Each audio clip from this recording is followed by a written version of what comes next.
બાલવાટિકામાં આપણે મૂળાક્ષરો શીખી ગયા.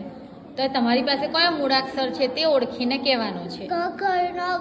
ઘગરનો ઘ, લ, very good, very good, very good. રમકડા દોરેલા છે, બતાવો જોઈએ પાછળ.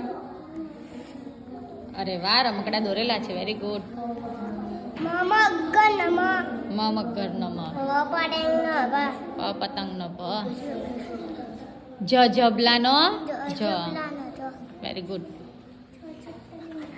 ન નગારાનો ન, બકરીનો બ, વેરી ગુડ, છતરીનો સ, વેરી ગુડ, સસલાનો સ, વેરી ગુડ, ગણપતિનો ગ, વેરી ગુડ. વહાનો વ વહાણનો વ, વેરી ગુડ. ત પેલીનો તપેલીનો ત, વેરી ગુડ.